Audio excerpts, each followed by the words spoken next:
Hi, and welcome to the final lecture for Math 232 for the spring of 2022. This is sort of the pinnacle, really, of the topics that we've been doing. So it's going to bring together a lot of different things. And I'm going to go quite slowly. So this lecture might be a little bit long. Feel free to maybe stop it halfway and take a break. Also, I'm going to stop at a number of places through the lecture and say, hey, why don't you stop the video and go ahead and do this? Particularly once we've done a few examples, I'm going to say something like, we're going to find the eigenvalues of this matrix. Maybe stop and do that. And then I'm just going to write down what the eigenvalues are. It's actually will be really positive studying for the final exam. If you stop at each one of those steps, do the computations yourself, and then check to make sure that you get what I got. And it's possible that I'm wrong too, but if it doesn't come out to what I got, then there's something to investigate. Okay, so I'm really going to go slowly, and this is it, the final one, and it all brings together a lot of skills. So you can spend some time thinking about those and using it as a bit of a review as well. Well, this topic is singular value decomposition. So I've just got, of course, some vocabulary here. What are singular values? So if we have a matrix A, the singular values are the eigenvalues, the square roots of the eigenvalues of A transpose A. And we're going to see that SVD, that's our acronym standing for singular value decomposition. What is singular value decomposition? It is a decomposition or a factoring of a matrix into the product of three other matrices. So if we have some matrix A, we are thinking about decomposing it into three other matrices. They're not going to be called B, C, and D, but the idea is A is going to be represented as the product of three different matrices, and these guys will be special in some way. Those are special matrices, and we're going to figure out how to find them given A. Okay, so the first thing we're going to do is we're going to point out and be clear that we are right now going to be starting with a rectangular matrix. So many of the things we've done have been with square matrices, and we are, for example, if we talk about symmetric matrices, they're always square. So there's a number of things that we've been able to do with square matrices that we can't do with rectangular matrices. But what we want to do in this case is we want to be able to do some of the things that we've done with square matrices or with a symmetric matrix, and then see how we can do them with something that it cannot be symmetric, but we still want to operate with them. So we're going to be thinking about a rectangular matrix. Okay, so just what I've been saying here, we're going to recall that A equals A transpose means A is symmetric. Okay. Rectangular matrices cannot be symmetric. Dimensions don't work. Matrices not symmetric. Okay. Well, let's now, so we can get a sense of what to do about this problem. We are going to consider a rectangular matrix. Consider A rectangular and its transpose.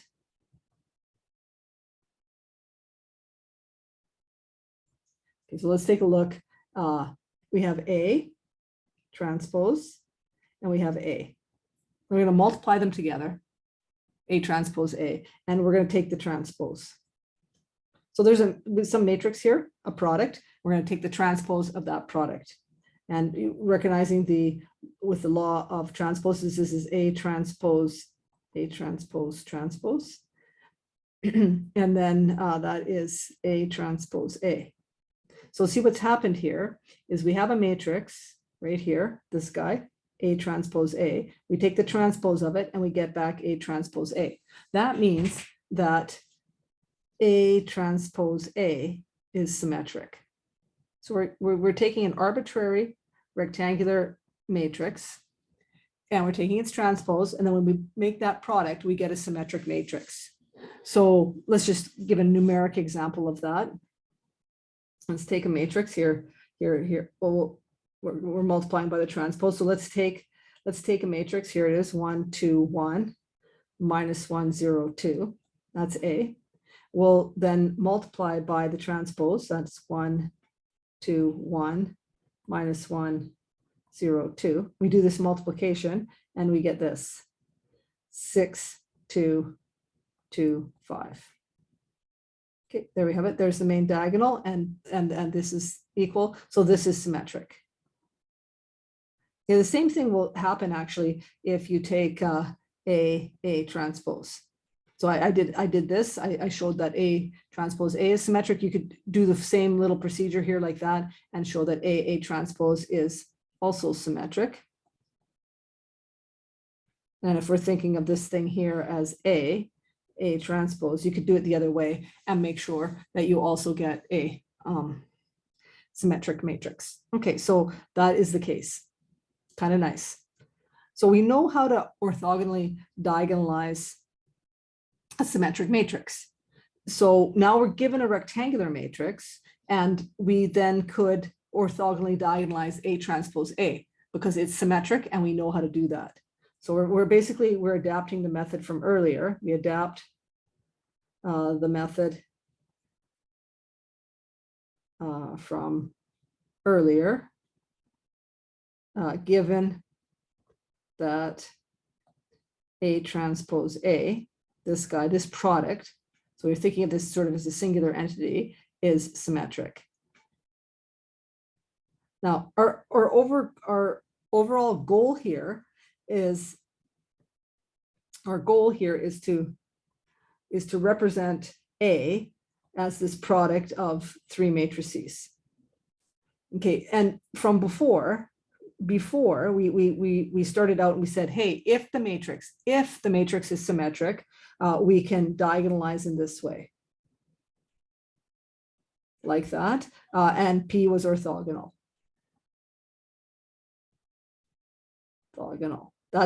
This is for asymmetric.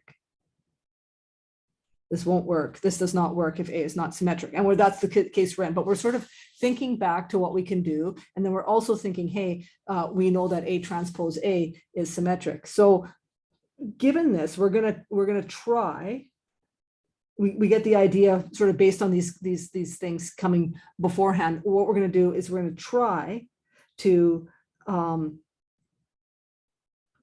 find two matrices instead of one. So here I'm just gonna write this out. So we're going to try to find two matrices. So these guys are both going to be diagonal, but instead of, you see these are related by the transpose. These guys are not. We're going to have two matrices U and V rather than a single matrix. That's our idea of what to do.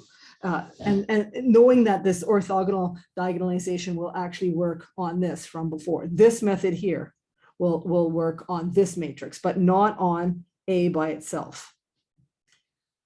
Okay, so I'm going to take this this desired breakdown of and solve for A. So I'm going to take that and I'm going to solve for A.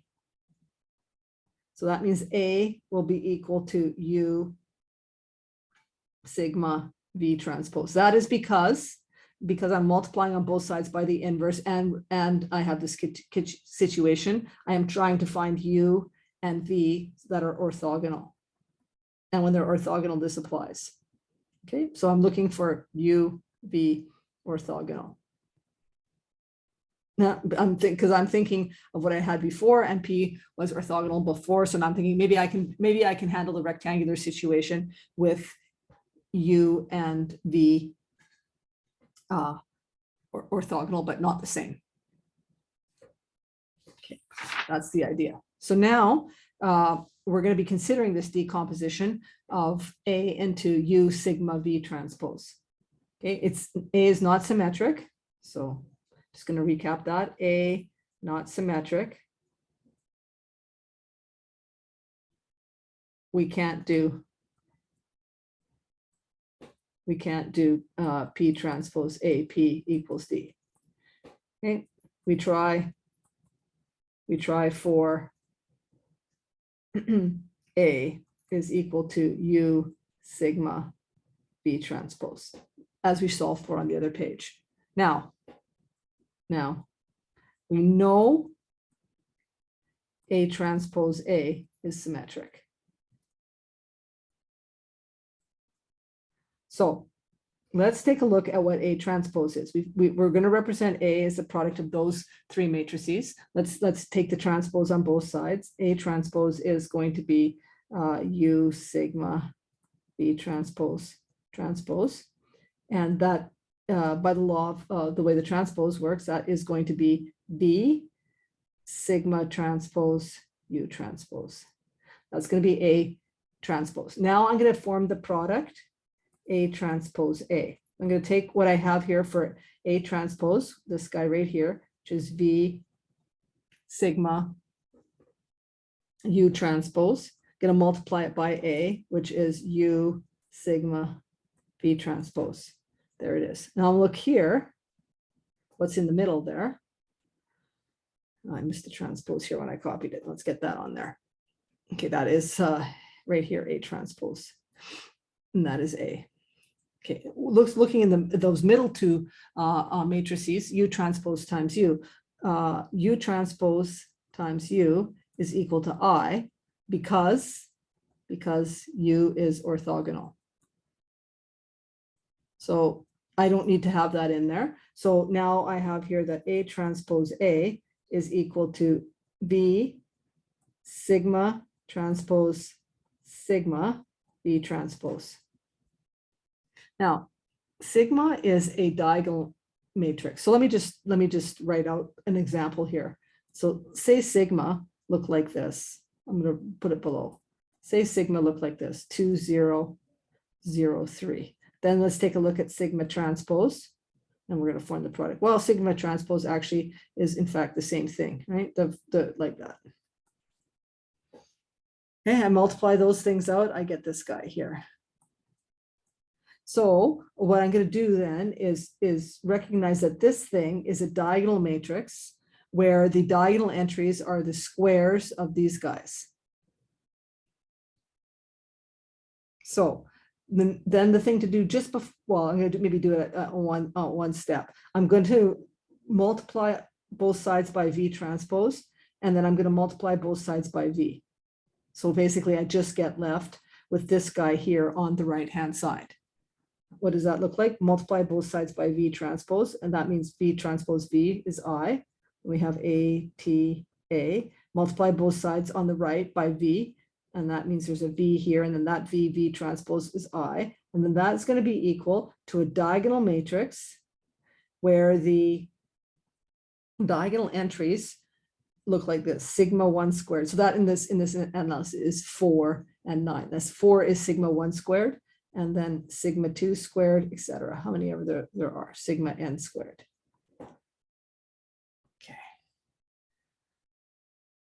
Okay. So that's what we're doing. We're considering this decomposition. We're combining that with what we understand to be symmetric, and we know that we can orthogonally diagonalize. We have then observed that we can get this relationship here. Now, what we call the singular values are these guys here, sigma 1, sigma 2. They happen to be the square roots of the eigenvalues of A TA. This is exactly what, because we are when you think about what this is a symmetric matrix that we're diagonalizing, and on the diagonal of the here, this matrix here, when we did this with symmetric matrices, were the eigenvalues. Now we're diagonalizing. Now we're taking a symmetric matrix, which is this guy, and we've showed that on the diagonal is not going to be the is going to be these guys here, and what those guys are going to be is the square root of the eigenvalues of this. Okay, so let's do an example. We're going to find the singular values, and in fact, we always want to find the non-zero ones. Okay, so we're going to find the non-zero singular values. We're going to do that twice. Okay, so we have A. So we then form A transpose. A transpose is -2, 0, 0, 2, because A is symmetric. Okay, and then we form A transpose A, and then that is going to be -2, 0, 2. minus 2, 0, 0, 2. And then I multiply that out, I get 4, 0, 0, 4. So then if I'm thinking, what are the, I am thinking, what are the eigenvalues here? You can see them actually, they're right on the diagonal. The eigenvalues of this product, this matrix AT times A. So I'm thinking determinant of lambda I minus A transpose A. That is the determinant of lambda minus 4, 0, 0, lambda minus 4, etc. You set the determinant to 0, and you can see that these are the eigenvalues. So the eigenvalues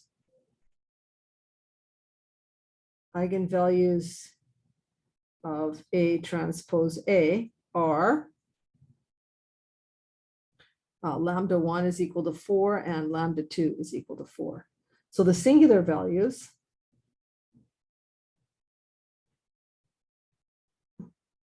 are the square roots. The square root of 4 is 2. So this first singular value, sigma 1, is 2, and the second value, sigma 2, is also 2. So we have two singular values, they're both 2. Let's look at B.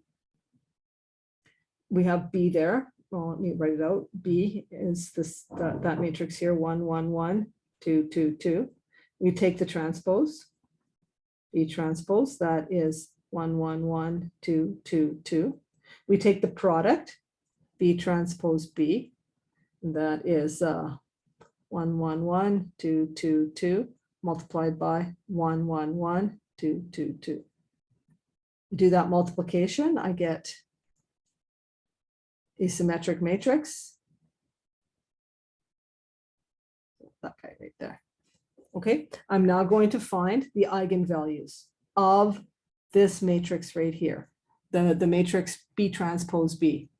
I do that by taking the determinant of lambda I minus B transpose B. You could do this right now yourself. Take the determinant, set it to 0, get the characteristic polynomial, solve for the roots of the characteristic polynomial, and those are your eigenvalues of B transpose B.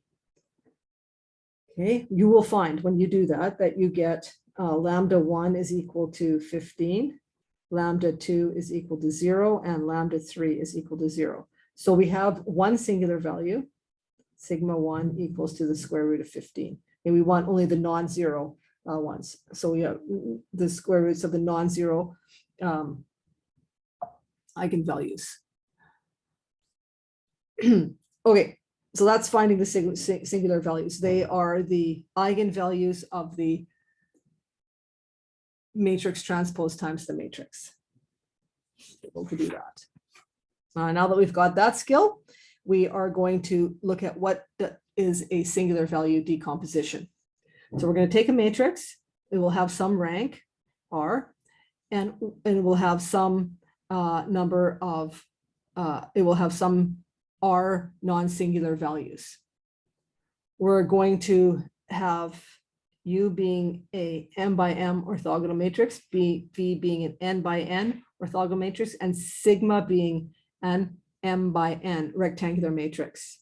And this one is the diagonal entries are the singular values. And then this thing here, A U sigma V transpose, is called this singular value decomposition of A. So we're here. Let us see if we can figure out what these things are. So because we came at this through the orthogonal diagonalization of a symmetric matrix, so I'm just going to put this here. Recall that V transpose A transpose A B is sigma transpose sigma. And we know we can find V then.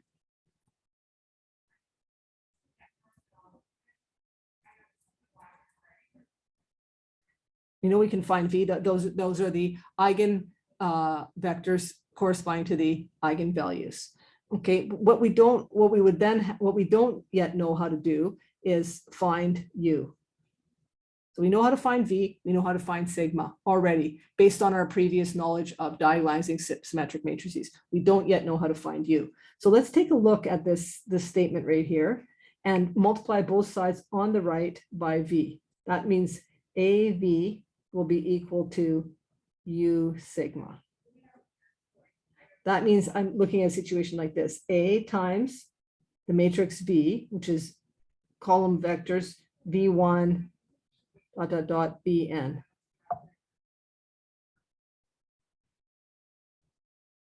That is going to be equal to some matrix U, for which we're not totally sure how to find these guys yet.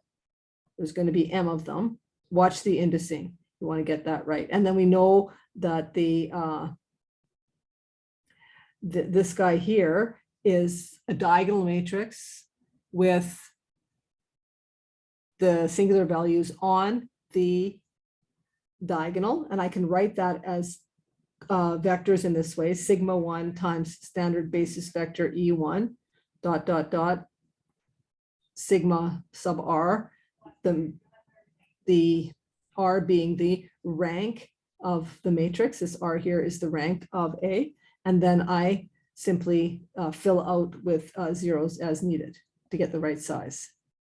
Okay, and looking at this, I can see that I have a situation where AV1 is equal to sigma 1 U1. This is multiplication. And similarly, I just continue on like that, and I'll see that AVI is equal to sigma I.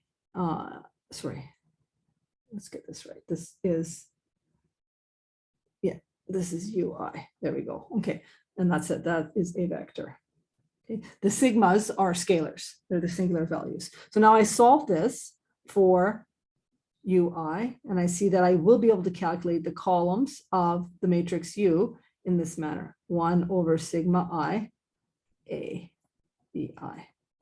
So now I know how to calculate the values in these three matrices U, sigma, and V. And then so therefore I can decompose A into the product of those three matrices. So we have we started out with a rectangular matrix. Notice the dimensions. A is n by n. We are going to decompose that into an orthogonal matrix that is m by m, a diagonal matrix that is m by n, and a orthogonal matrix which is n by n. And maybe you can remember it's in alphabetical order or something. It's U and then V. I don't know. And this guy is the eigenvectors. And these two guys are both orthogonal.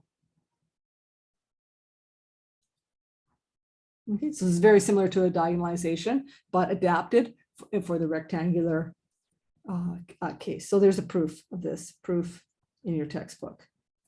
Have a look through that and convince yourself that this is true.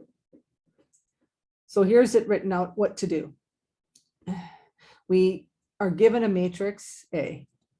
It has rank R. And we want to find these three matrices so that we can do the singular value decomposition.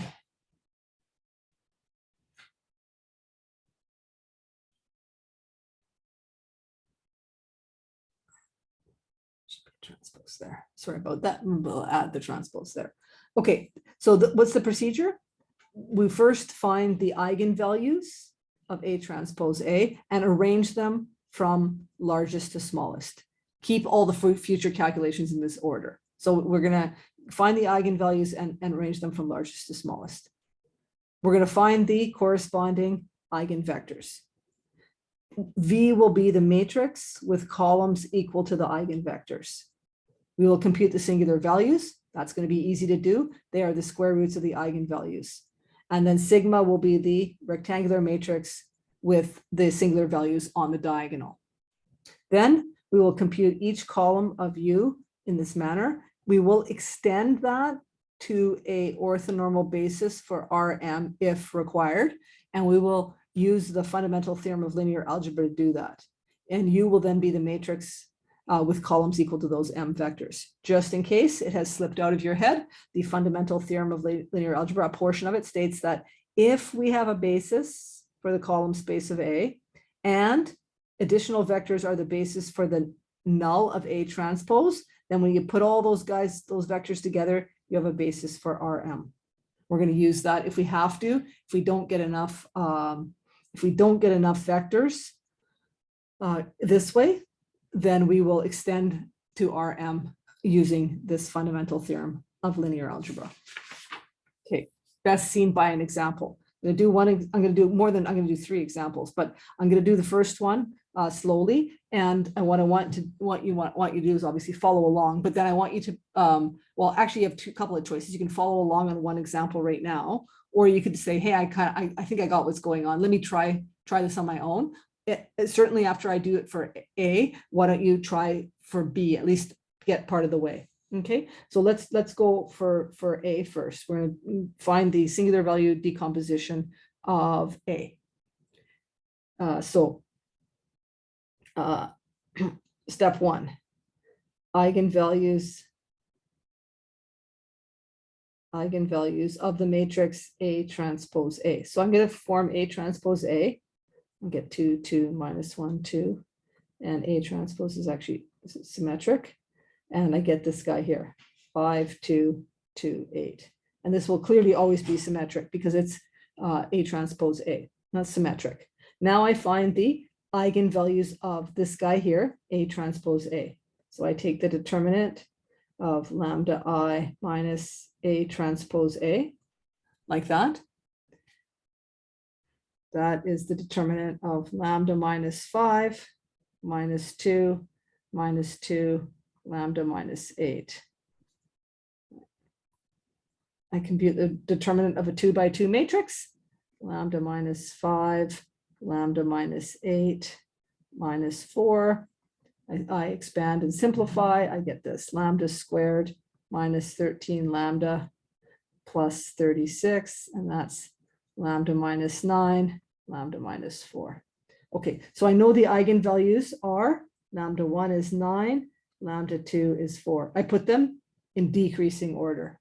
So the singular values, sigma 1 is the square root of lambda 1, so it's 3, and sigma 2 is the square root of lambda 2, so that's 2. So I have 2 singular values. I put the first one as the biggest, the second one, excuse me, is the next biggest. So put them in order and do all your other calculations with these guys in order. Okay, so now I find the eigenvectors. This is where it's a good potential for you to stop the video and practice. We know how to find eigenvalues and eigenvectors. Why don't you stop the video, find the 2 eigenvectors and see if it agrees. I'm going to find the eigenvector first for the biggest eigenvalue. So that is going to mean I'm going to row reduce the following matrix. Okay, that is with lambda equals to 9. I row reduce that.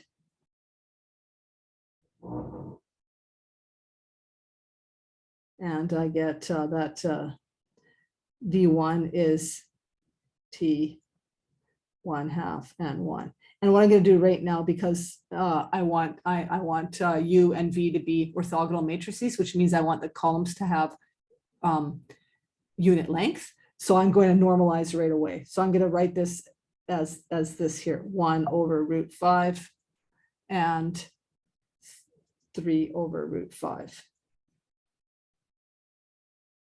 Doesn't seem right. Hang on a sec. It's not a unit length. Oh, sorry, that's supposed to be a 2.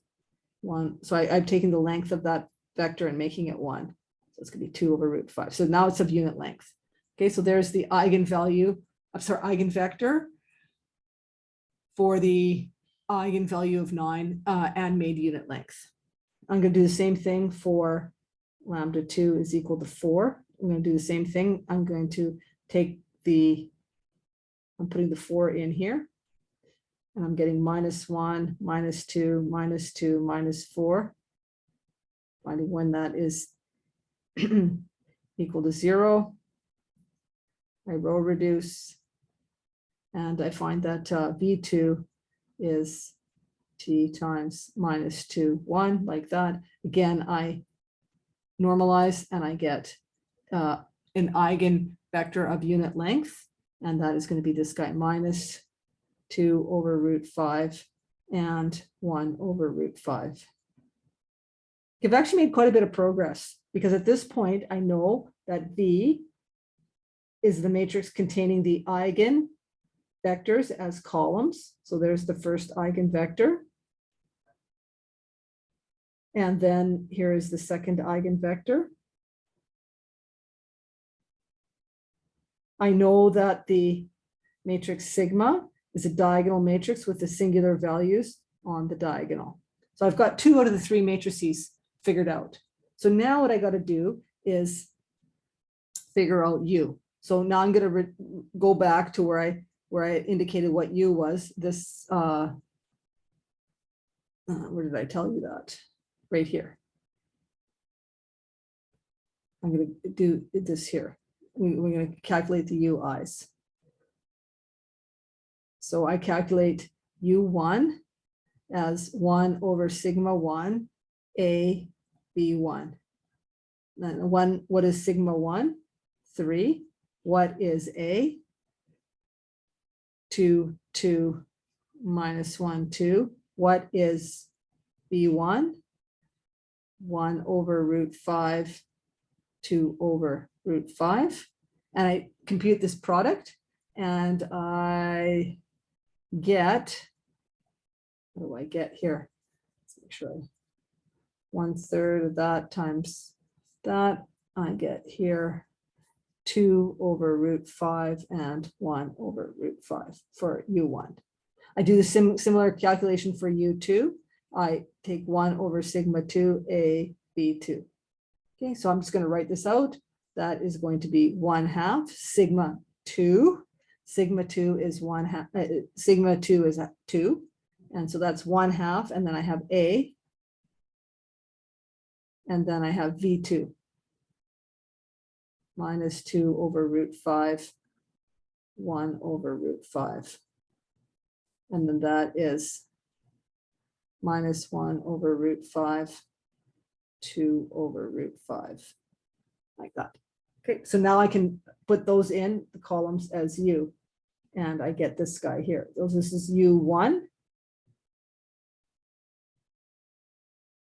And here is U2. Like that.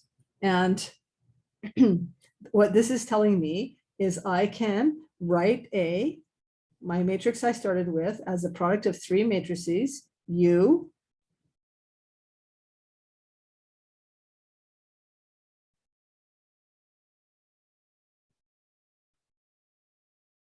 sigma, V transpose.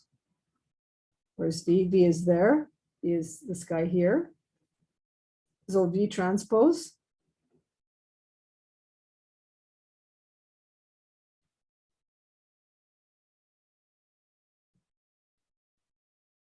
just a sec here. V transpose, yeah, that's 2 over root 5 and 1 over root 5. Okay. So this is U sigma V transpose. Multiply those 3 matrices together, you get A. How about that? And the guy in the middle is a diagonal matrix. You could check that. Okay. I'm going to do B, which is slightly more complicated.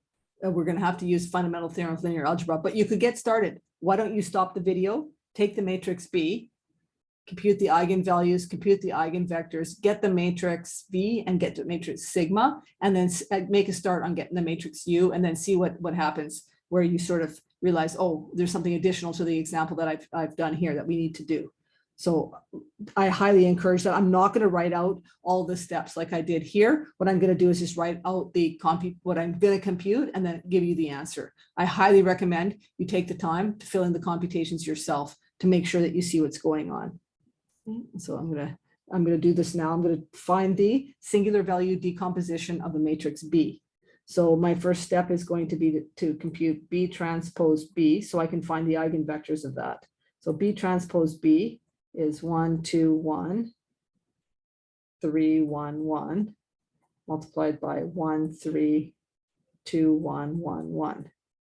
And I get this guy here, 6, 6, 6, 11. Okay, it's symmetric. B is 3 by 2. And this is B right here, 3 by 2. I started keeping track of the dimensions for myself. So the next step is to find the eigenvalues of B transpose B. Okay, I do that in the usual way of finding the eigenvalues of a matrix.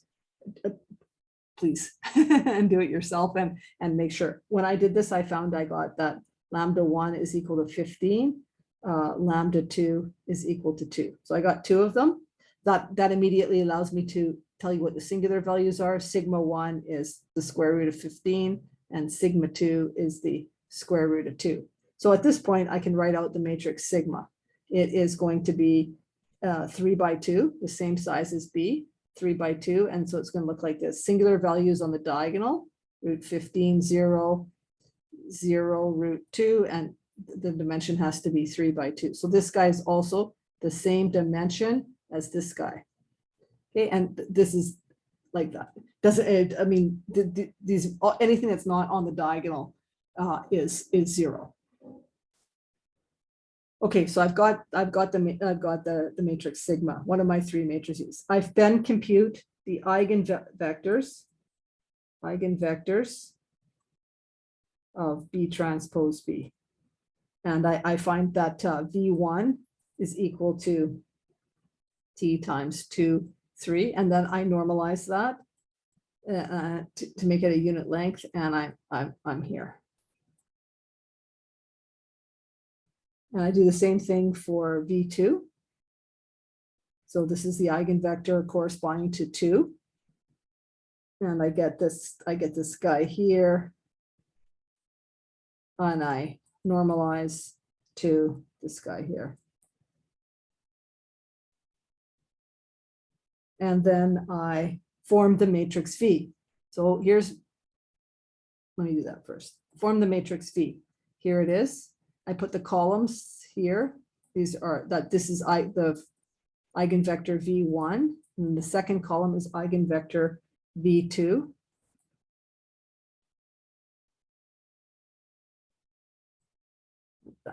Okay, so now out of the 3 matrices I need to find, I have found 2 of them. There's sigma and there's V. Now I need to find U. It's always the one that comes first. So that my next step here is to find U. It's going to be slightly trickier than in the previous example. Here's why, and here's how you deal with it.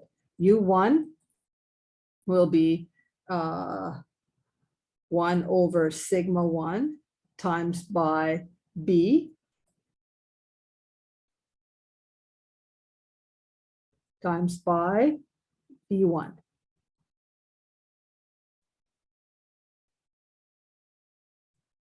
You do that, and you get this guy here.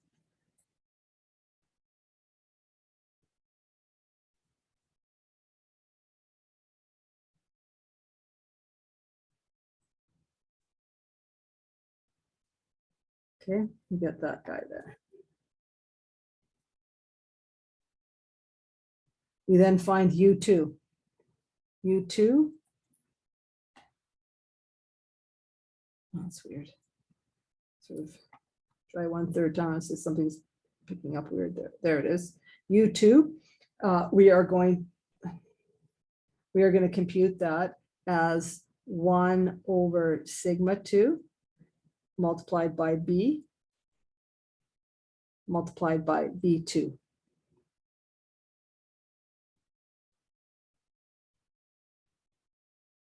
Okay, I make that multiplication and I find that U2 is this.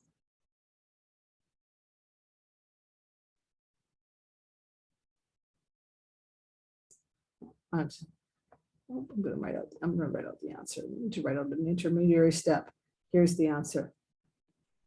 Root 26 minus 4 over root 26 and minus 1 over root 26. There it is. Okay, now, so I start to put vectors into U like this.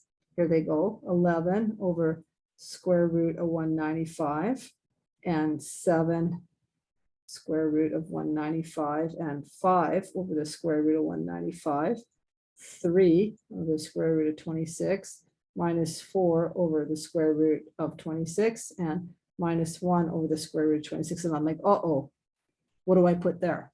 I mean, U has to be 3 by 3. And as of yet, we only have 2 vectors because we only have 2 eigenvalues.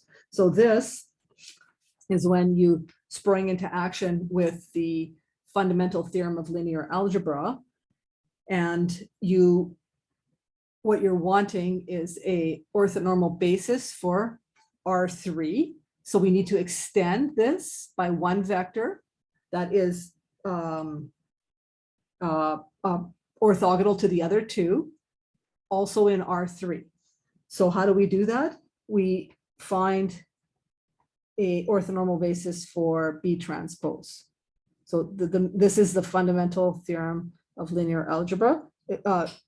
Take a look well, it's listed in the lecture notes, but also maybe take a look back in the textbook when we did this. It's in chapter 3 somewhere. And also take a look at the proof on page 454. So what we're going to do right now is we're going to find the null of B transpose. And that is going to look like doing this. We take B transpose and we find which vectors are in the null space. And we do that by row reducing this thing here. And that doesn't take long. We get this.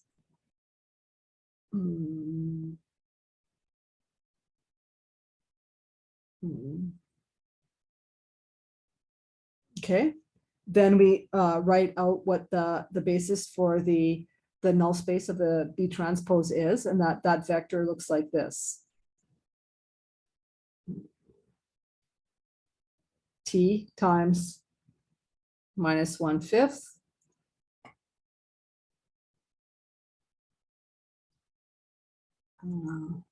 minus 2/5 and 1. And then we make that of unit length. So we compute the length of this vector, and then we divide through to get a vector of unit length looking like this.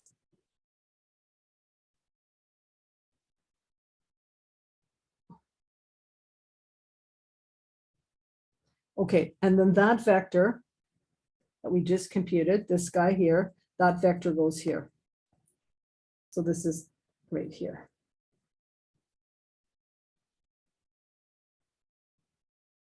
There it is. So now we have sigma, V, and U. And we can write A as U sigma V transpose.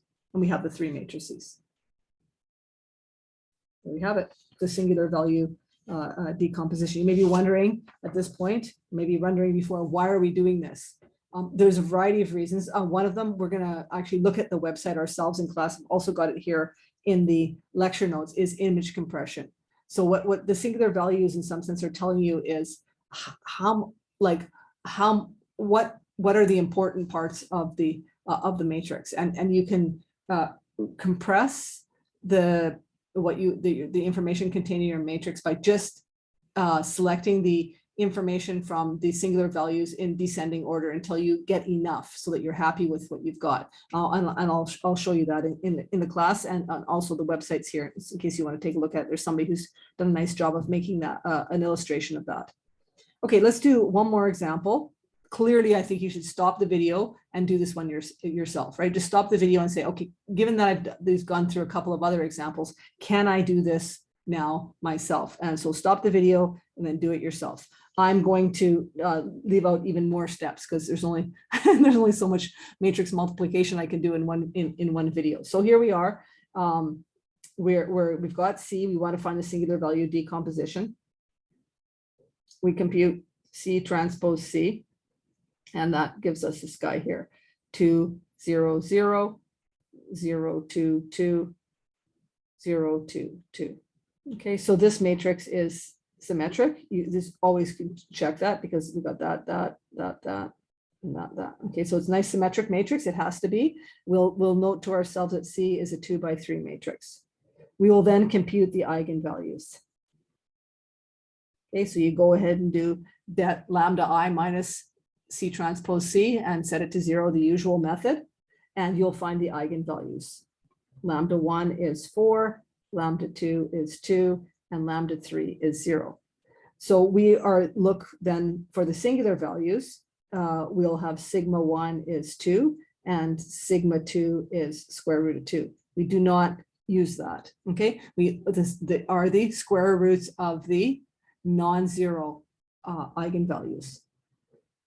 We find the eigenvectors. We get V1 and we normalize. We get V1 to be this guy here, 0, 1 over root 2, 1 over root 2. We get the second eigenvector, it's this guy here, 1, 0, 0. We get the third eigenvector, this guy here. They're all unit length. You find them first and then you make them of unit length. So we've already now proceeded along the path and we have that V is V1.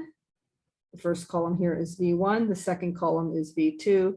The third column is V3. We also have the matrix sigma. We have the first singular value of 2. We know this thing is going to be of 2 rows and 3 columns. And on the diagonal, we have these 2 guys here. We fill zeros in.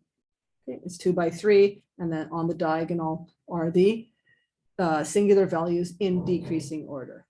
So now we have V and we have sigma. Now we can compute U1 as 1 over sigma 1 times by C.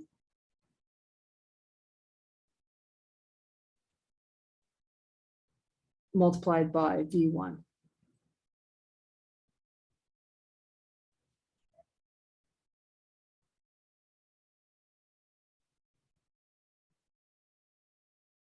Okay, we can then similarly find U2. And I got this guy here. U is of size 2 by 2. We use the non-zero singular values.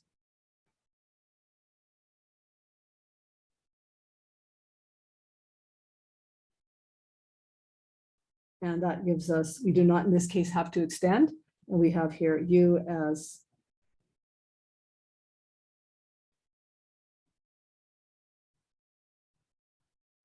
and similarly, we have 3 matrices. They are sigma, V, and U. And it will be the case, it is the case that C is U sigma V transpose. Another example.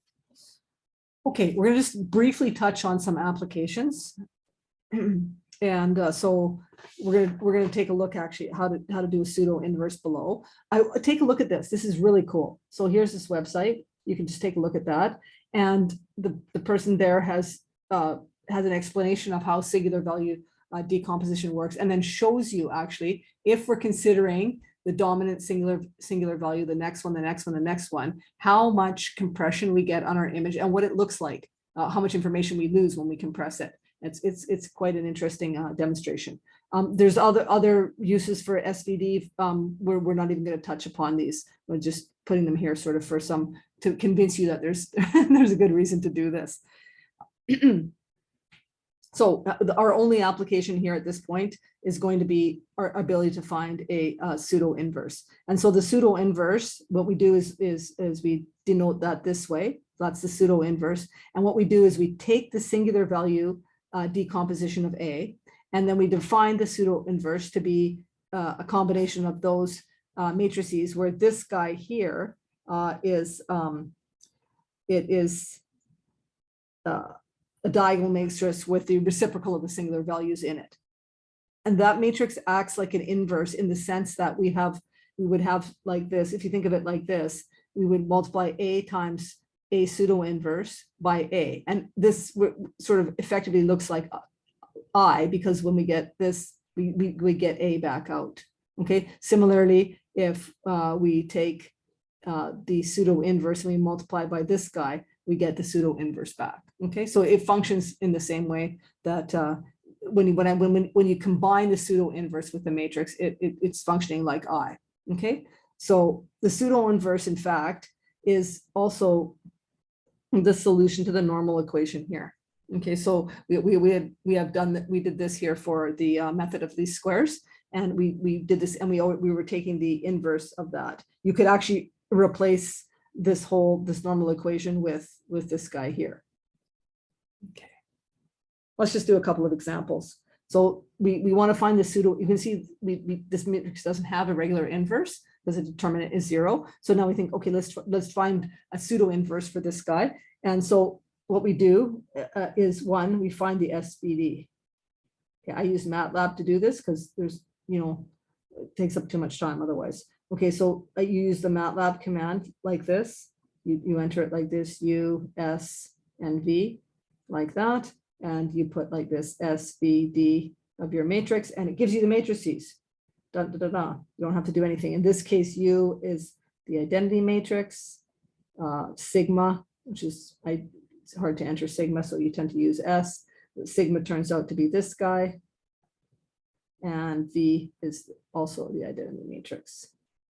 Okay, so the pseudo inverse then is V sigma, where the reciprocals. And so this guy looks like this,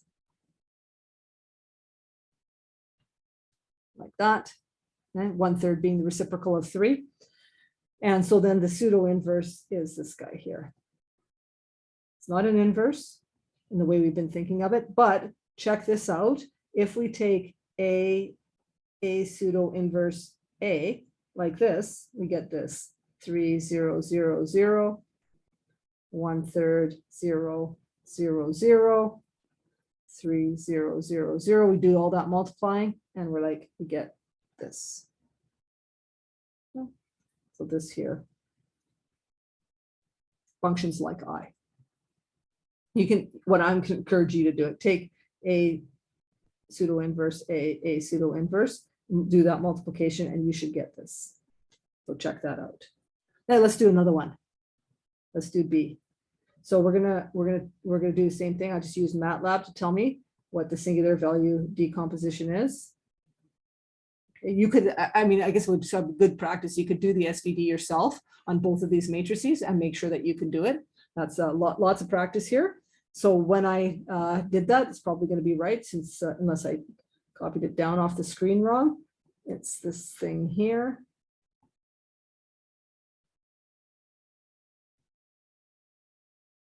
And sigma is this guy.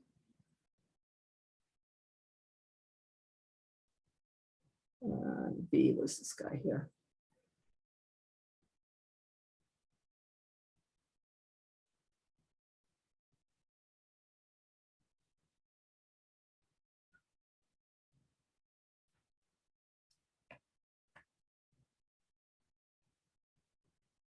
There.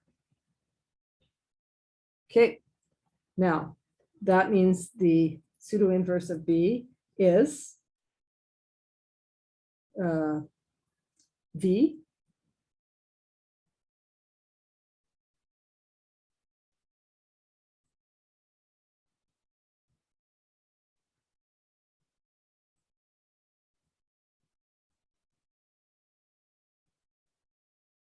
sigma. Now let's be cautious here. Sigma plus that's sigma. I need sigma plus. That looks like this. It's the reciprocals. There's a reciprocal of 2, and then the reciprocal of √2, but the dimension is this way. Okay, careful. You don't just go like this, 1 over right inside here. The dimension is changed. Okay, so here this guy was 2 by 3. This guy is 3 by 2. So watch for that. So that is going here 1/2, 0, 0, 1 over √2, and 0, 0. So just notice the difference. It's not just the reciprocal of the numbers, but also like the transpose. Okay, and then I multiply by U transpose. That is this guy here.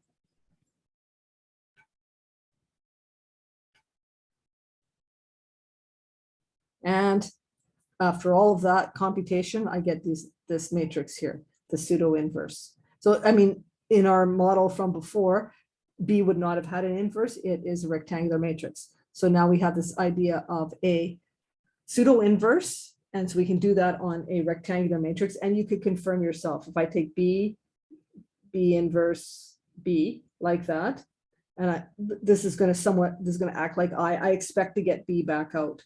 So you could put these guys all here like that. There's B like that. And then you put here the pseudo inverse.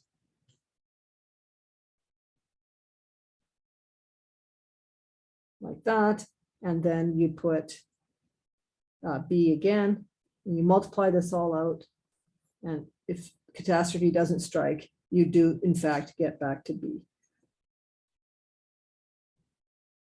So ultimately this looks like I times B. even though this is not I. Okay, that is all. That is all for not just for this lecture, that is all for this course. So this was a culmination of many different things, and probably maybe one of the more difficult topics that we've done. So, and also one of the more useful.